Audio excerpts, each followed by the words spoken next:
Kate in Madison, Wisconsin. You are on the air with Congressman Pocan. Hi, Tom. Hi, Congressman. Hi, Kate. My question is, I received my health insurance through the Affordable Care Act, and I do get tax credits in order to pay for that. And I'm wondering if you may know when that would end, if it does in fact end. And I will take my answer off the air, and I appreciate everything both of you do. Thank you, Kate.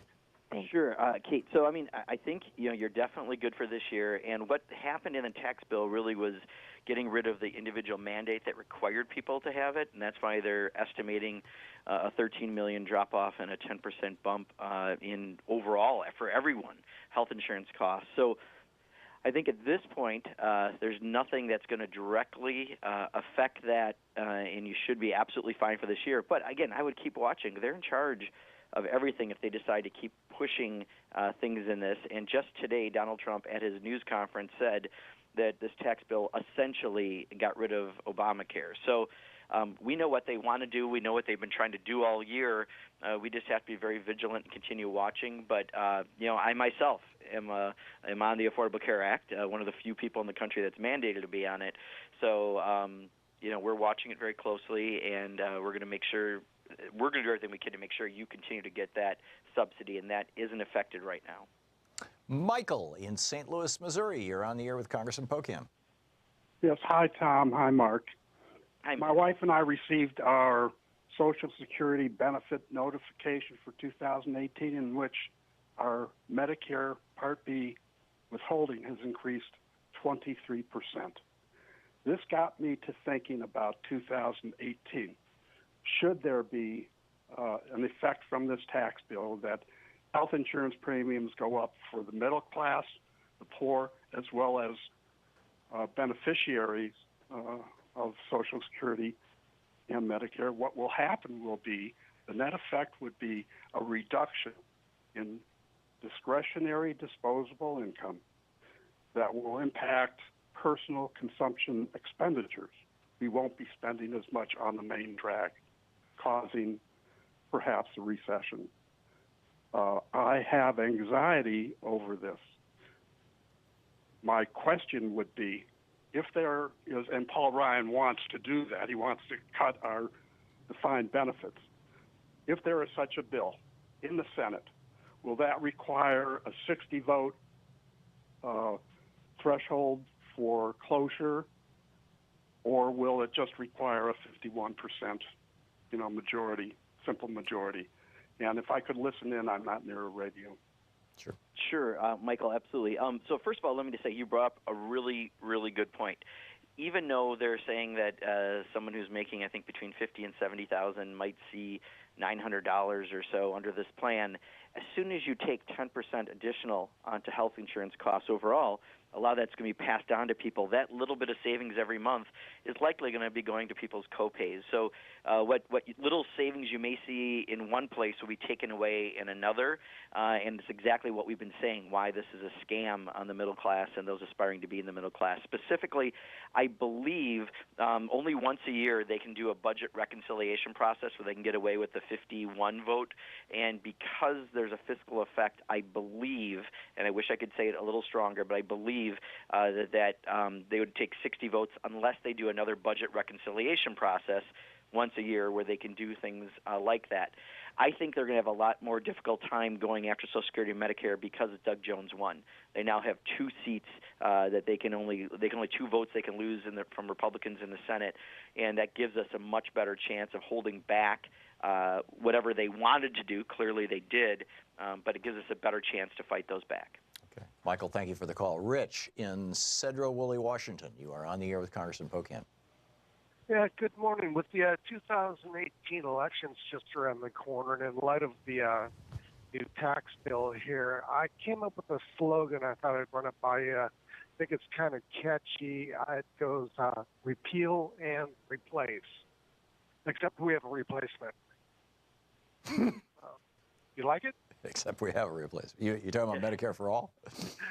No, I'm talking about the tax bill. Oh, the tax bill. Okay. Congressman? Repeal and replace.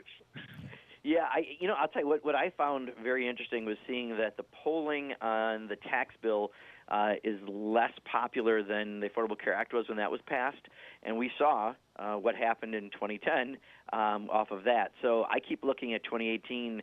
Not just all the terrible stuff that the president's been doing, embarrassing to the country, not just that, they kept going after people's health care and now have passed a bill that does go after health care and is going to put more money into the hands of the top 1%.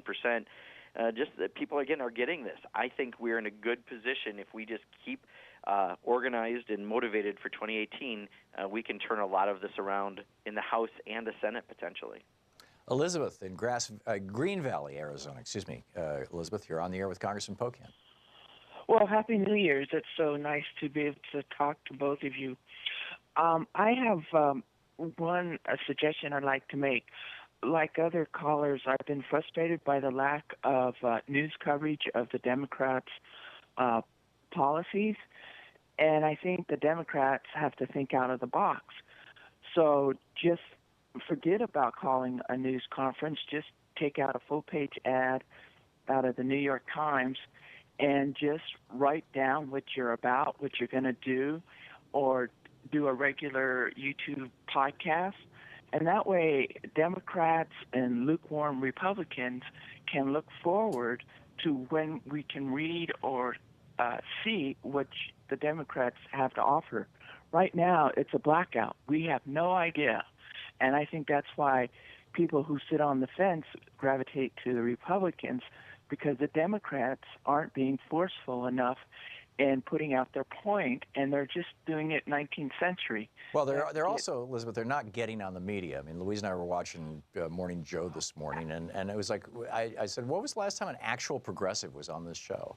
I mean, it's totally been a long, agree. long time. So, Elizabeth, let's let Congressman Pocan respond to both of us here. Okay. Thank you. Yeah, and I agree with both of you. I actually think the only difference I would have, Elizabeth, rather than an ad in the New York Times, I would say we really need to double down on social media and new media, because that's how so many people are getting their news now, and we just need to be far better at it. In my office, one of the things we've really focused on is doing more videos, because you can, again, through that video, express a lot more than even just the attaching to an article is becoming kind of old-fashioned now, and we got to keep coming up with new ways to get in front of people.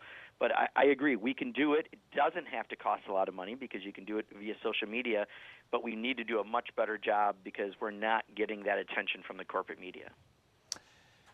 Laura in Champaign, Illinois, you're on the air with Congressman Pocan. Hi, Congressman Pocan. Thank you for taking time off of your busy day to speak to us. I have a couple of questions about Social Security. I'm 64, and I'm contemplating whether or not to get a Social Security next year or wait until I'm 67.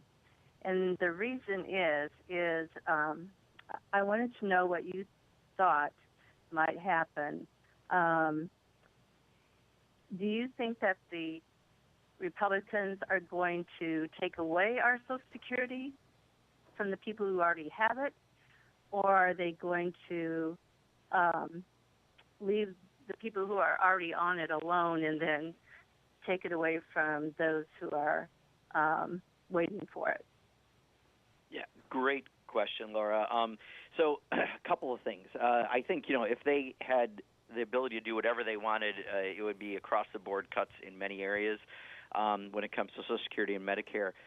However, they don't have that much power. Because of Doug Jones winning, they only have a 2-seat margin in the Senate if they want to do some of these things, and that makes it much tougher because there are some Republican senators that won't go for this. So they could either just affect people in the future, which is one thing they've talked about previously. I have heard that they may go after the disability portion of Social Security because they think that some of the people who've been displaced from jobs going overseas should somehow be working who are benefiting from that. They more likely it's the increase you get because right now it's attached to CPI, which things like gas and other things affect you getting a lower increase rather than what seniors really put 25% of their income in, which is medicine. So you actually should have a bigger increase. So there's things like that they could do, but I think it's going to be difficult given that Doug Jones election was very important. And now they only have 2 places, 2 seats that they can have go the other way before they can do something. So this may be the highlight of what they've done, which is huge and devastating on the tax bill. But we just have to make sure we do everything we can to stop them and then look towards 2018 and then change the faces of the people representing us. Congressman, 30 seconds. What do you think the chances are that they're going to immediately, right after the first of the year, start screaming, oh, we just ran up a $1.5 trillion debt, added to the deficit. We've got to now, at the very least, chain the CPI for Social Security or whatever. I mean, we've got to do something. Right? Yeah, and Marco Rubio and Chris, a bunch of them have already been saying this, right? Paul Ryan. They've been pretty transparent. So I think we've got to watch it and fight it, but Doug Jones' seat was important. Yeah, there you go. Congressman Mark Pocan taking your calls for the hour. It's Middays with Mark here on the Thom Hartmann Program. His website, pocan.house.gov. You can tweet him at rep, as in representative, R-E-P, Mark, M-A-R-K, Pocan, P-O-C-A-N. On Twitter, say hi. We'll be back with more of your calls for Congressman Pocan right after this. You're listening to Thom Hartmann. Visit thomhartmann.com for audio and video archives. Back with more of your calls for Congressman Pocan right after this.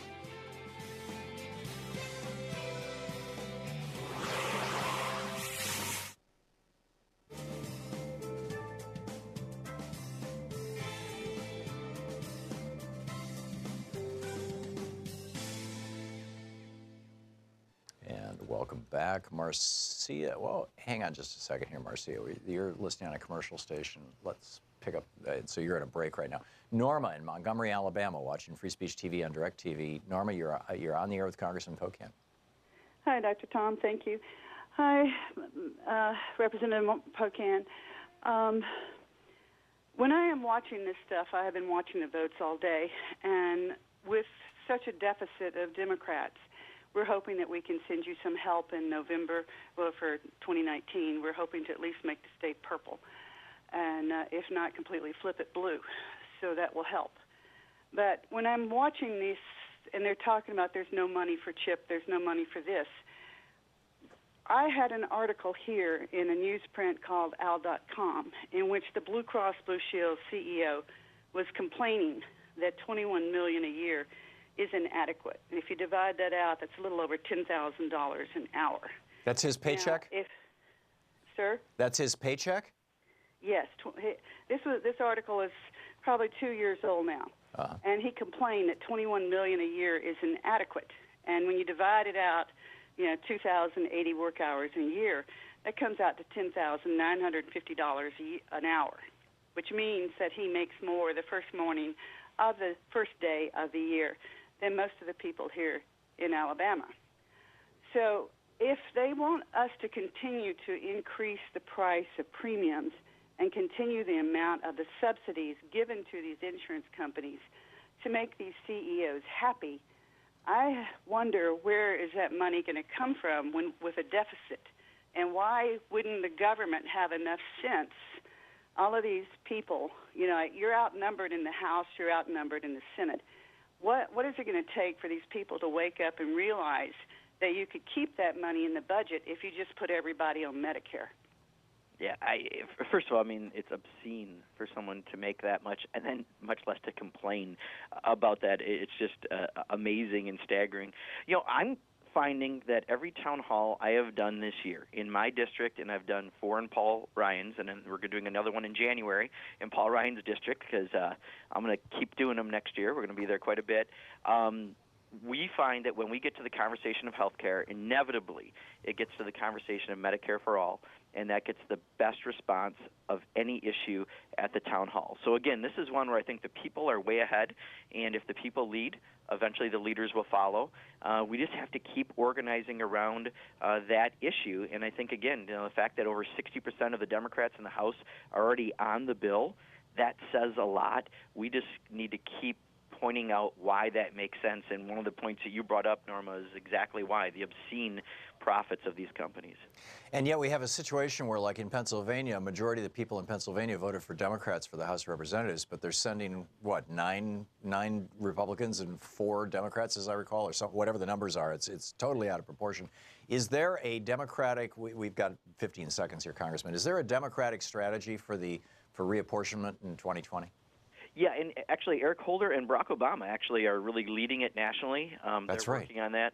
And Wisconsin, 100,000 more votes for Democrats, yet we have 5 Republicans, 3 Democrats. Yeah, exactly. The same situation.